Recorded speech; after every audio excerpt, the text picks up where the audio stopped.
شروع اللہ کا نام لے کر جو بڑا مہربان نہایت رحم والا ہے۔ ہم نے نوح کو ان کی قوم کی طرف بھیجا کہ پیشتر اس کے کہ ان پر درد دینے والا عذاب واقع ہو اپنی قوم کو خبردار کر دو۔ انہوں نے کہا کہ بھائیو، میں تم کو کھلے طور پر خبردار کرتا ہوں کہ اللہ کی عبادت کرو اور اس سے ڈرو اور میرا کہا مانو، وہ تمہارے گناہ بخش دے گا اور موت کے وقت مقرر تک تم کو مہلت عطا کرے گا۔ جب اللہ کا مقرر کیا ہوا وقت آ جاتا ہے تو تاخیر نہیں کی جاتی، کاش تم جانتے ہوتے۔ جب لوگوں نے نہ مانا تو نوح نے اللہ سے عرض کی کہ پروردگار، میں اپنی قوم کو رات دن بلاتا رہا، لیکن میرے بلانے سے وہ اور زیادہ گریز کرتے رہے۔ جب میں نے ان کو بلایا کہ توبہ کریں اور تو ان کو معاف فرمائے تو انہوں نے اپنے کانوں میں انگلیاں دے لی اور اپنے اوپر کپڑے اوڑھ لیے اور اڑ گئے اور خوب تکبر کرنے لگے۔ پھر میں ان کو بلند آواز سے بھی بلاتا رہا، پھر علانیہ بھی اور رازداری سے بھی سمجھاتا رہا۔ پھر میں نے کہا کہ اپنے پروردگار سے معافی مانگو کہ وہ بڑا معاف کرنے والا ہے۔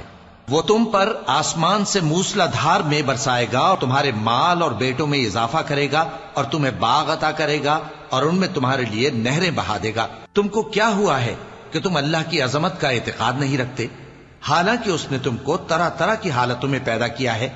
کیا تم نے نہیں دیکھا کہ اللہ نے 7 آسمان کیسے اوپر تلے بنائے ہیں اور چاند کو ان میں روشن بنایا ہے اور سورج کو چراغ بنا دیا ہے؟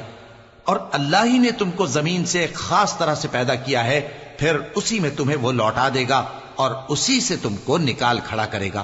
اور اللہ ہی نے زمین کو تمہارے لیے فرش بنایا تاکہ اس کے بڑے بڑے کشادہ رستوں میں چلو پھرو۔ آخر میں نوح نے عرض کی کہ میرے پروردگار، یہ لوگ میرے کہنے پر نہیں چلے اور ایسوں کے تابع ہوئے ہیں جن کو ان کے مال اور اولاد نے نقصان کے سوا کچھ فائدہ نہ دیا، اور وہ بڑی بڑی چالیں چلے اور کہنے لگے کہ اپنے معبودوں کو ہرگز نہ چھوڑنا، اور ود اور سواع اور یغوث اور یعوق اور نصر کو کبھی نہ چھوڑنا۔ اور اے پروردگار، انہوں نے بہت لوگوں کو گمراہ کر دیا ہے، اور تو ان ظالموں کو اور زیادہ گمراہ کر دے۔